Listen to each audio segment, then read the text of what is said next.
A headline streaks across Florida. The governor has exploded in outrage over John Deere's crackdown on equipment dealers. The story catches fire, fueling rumors and fear. But when thousands look for proof, every public record comes up empty. So if the governor's outburst never happened, what actually triggered this scandal? And why are independent dealers disappearing? The real battle is far more calculated. And it starts here. Within minutes of the first headline, social media swarmed with viral speculation. Posts tagged with the governor's name and John Deere flooded Facebook groups, X threads, and TikTok feeds. Screenshots of bold all-caps headlines, some warning of a dealer bloodbath, others accusing John Deere of destroying Florida's family businesses overnight, spread like a wildfire. Farm equipment forums lit up with frantic questions. Was the governor really threatening to ban John Deere from state contracts? Had multi-generational dealerships been shut down in a single day? Each new post added fuel, with users sharing unverified lists of supposed dealership closures and clips of unrelated press conferences miscaptioned as evidence. And by the end of the first day, the story had been shared thousands of times. Bots and partisan accounts amplified the outrage, churning out memes and doctored images. Some accounts claimed to have inside sources. Others recycled unverified rumors from national farm crises in Texas and Arkansas, swapping out locations to fit the Florida narrative. In private Facebook groups for rural Floridians, worried business owners traded links and rumors, desperate for confirmation or denial. Hashtags like #SaveOurDealers and #Deergate trended regionally, drawing in users far beyond the agricultural world. News aggregators and click-driven blogs seized on the chaos, rewriting the same unsubstantiated claims and pushing the story to the top of Google search results. Within 48 hours, the digital storm reached mainstream outlets, prompting reporters to dig for evidence of the alleged confrontation. But every official channel, state press releases, public records, industry bulletins remained silent. The digital wildfire raged on, untethered from any verifiable event, as the mechanics of viral outrage drowned out the search for actual facts. Reporters began their search with the state's official channels, combing through every press release, transcript, and public calendar tied to the governor's office. Each document was checked for any sign of a confrontation with John Deere or a statement about Florida's equipment dealers. No press conference footage surfaced. No transcripts contained the governor's name alongside John Deere. The state's press logs, updated daily, showed no mention of a meeting or call about dealer terminations, contract changes, or right to repair disputes. The investigative team turned to Florida's Sunshine Law, which guarantees public access to government records. Requests were filed for emails, phone logs, and meeting notes covering terms like John Deere, dealer, and right to repair from 2023 through early 2025. The process is routine. State offices must respond within a set window, sometimes just a few days. If a heated exchange or emergency meeting had taken place, there would be a trace, a calendar entry, a staff memo, or a flagged email. Yet, even after the legal window closed, the records came back empty. No evidence of a showdown, no emergency calls, no last-minute press briefings, no directives to state agencies regarding John Deere or its dealer network. Industry bulletins and trade group newsletters were also reviewed. These publications track contract changes, dealer consolidations, and policy shifts with a fine-tooth comb. Their archives showed no Florida-specific crisis. National stories about John Deere's dealer restructuring and right to repair debates appeared, but Florida was absent from the headlines. Even the most granular data, dealer lists, recent terminations, and service bulletins contained nothing to support the viral claims. With every official channel exhausted, the absence of proof became its own answer. The digital uproar had outpaced the facts. What remained was a vacuum, filled by rumor but unsupported by any trace in the public record. The investigation now turned to the mechanisms behind John Deere's dealer policies and the broader forces reshaping the industry. John Deere's dealer agreements run on a system of levers: financial, territorial, and operational. These levers shape every aspect of a dealership's survival. At the heart of these contracts are performance clauses that set minimum sales targets and customer satisfaction benchmarks. If a dealer falls short, the consequences are immediate. Warranty reimbursements are scaled back, and access to key parts can be restricted. The latest round of agreements introduced a 10% cut in territory coverage for underperforming dealers, tightening the boundaries that once allowed local businesses to serve broader rural regions.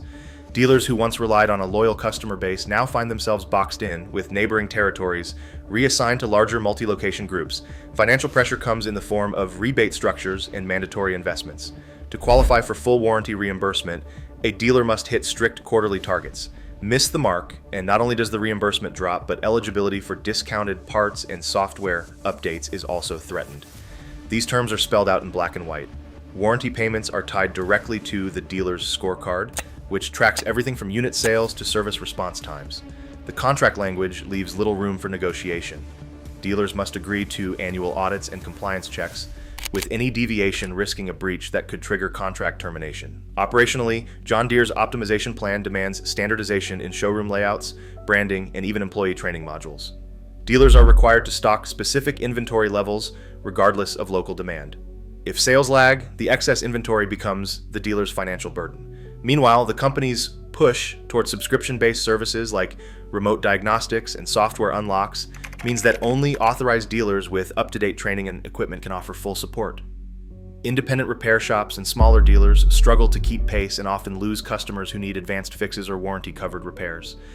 These contract mechanisms are not unique to Florida, but the state's mix of small, family-run dealerships and sprawling agricultural regions makes the impact especially sharp. Each clause, from territory reductions to warranty performance links, operates as a pressure point, squeezing margins, narrowing choices, and pushing smaller operations closer to the edge.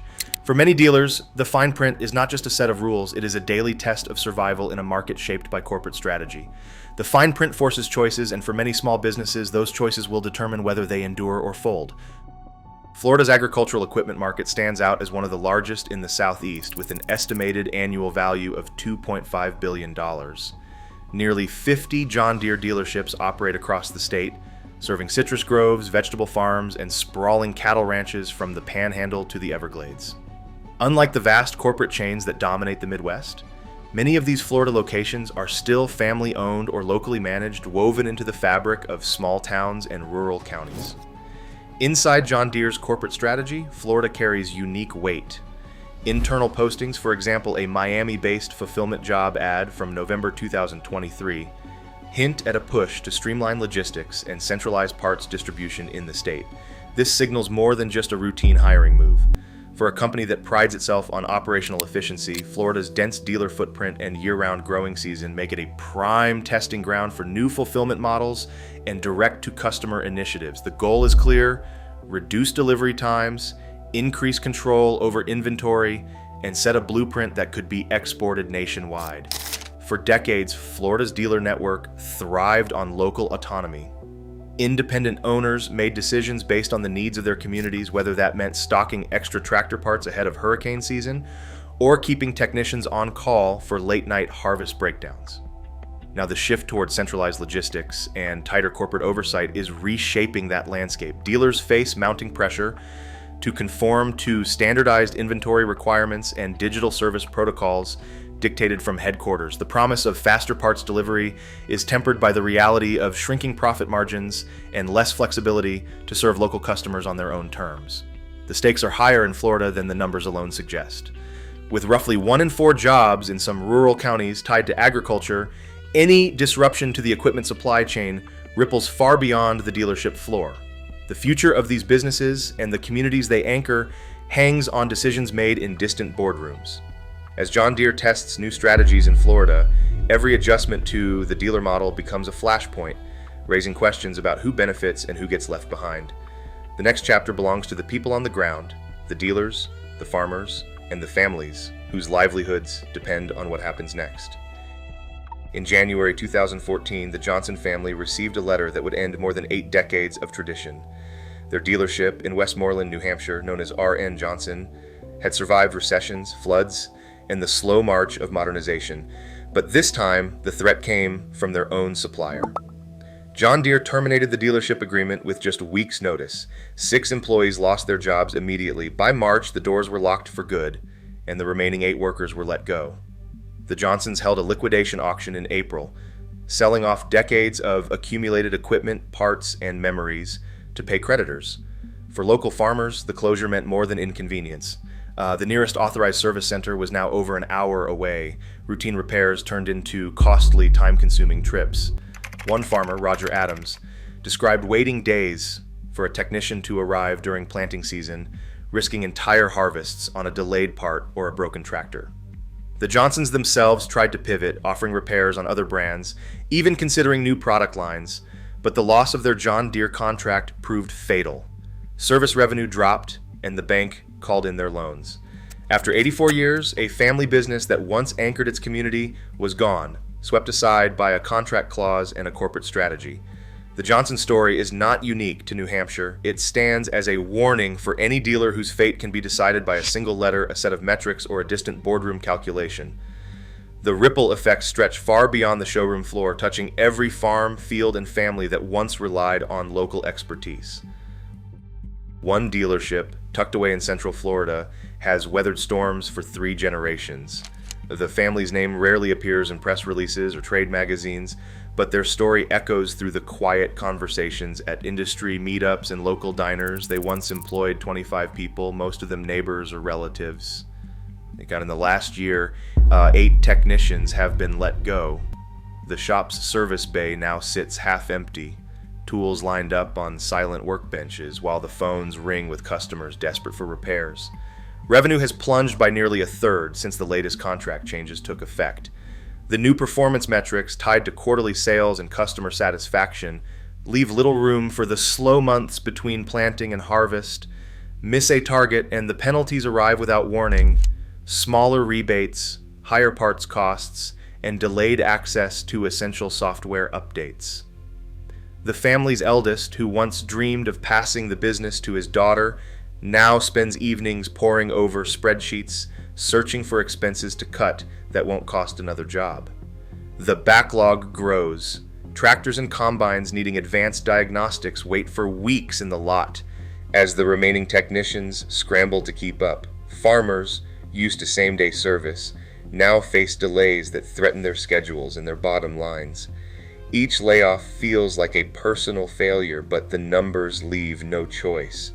The family debates legal options late into the night, torn between hope for relief and the fear that challenging the contract could mean losing everything. Stress is written on their faces in the empty chairs at the dinner table and in the unanswered calls from loyal customers still waiting for help.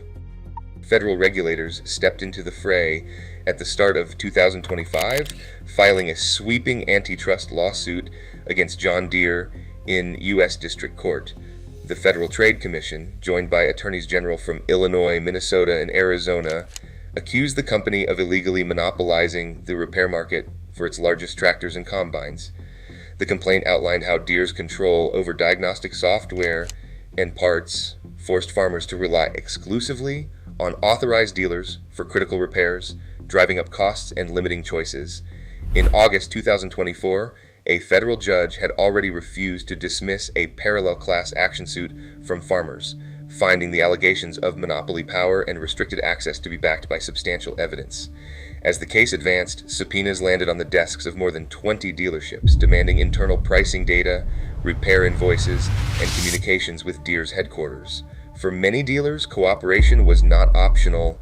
Court orders required them to turn over years of sensitive records.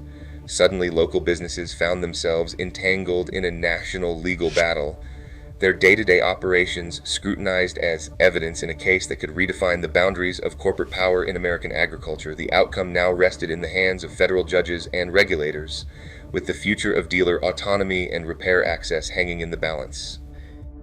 In October 2024, the debate over John Deere's dealer policies drew the attention of Washington. Senator Elizabeth Warren sent a formal letter to the Environmental Protection Agency demanding an investigation into whether John Deere's restrictions on repair access violated the Clean Air Act. The letter cited mounting evidence that farmers and independent shops were being blocked from performing emissions-related repairs, forcing them to rely on authorized dealers at higher costs. Warren's move signaled a growing concern in Congress, not just about corporate power, but about the ripple effects on rural economies and environmental compliance. Meanwhile, the federal antitrust lawsuit against John Deere pressed forward. The court set a trial date for early 2026, giving both sides over a year to gather evidence and prepare their arguments. Lawmakers from agricultural states began calling for hearings on equipment repair monopolies, warning that the outcome could set a national precedent for the entire farm machinery sector. Dealer associations and farm groups lobbied for new legislation, hoping to expand right to repair protections before the case reached its conclusion. With the legal battle now on the national stage, the fight over who controls the tools of American agriculture moved from courtroom filings to the halls of Congress. No public outrage or policy clash defines Florida's relationship with John Deere, only silence, ambiguity, and unanswered questions. As corporate consolidation and right to repair battles intensify across America, transparency becomes rarer. What happens behind closed doors today could decide who controls the tools of tomorrow's farms. Sometimes what is missing from the record is its own warning. What do you make of the silence? Tell us what you think in the comments.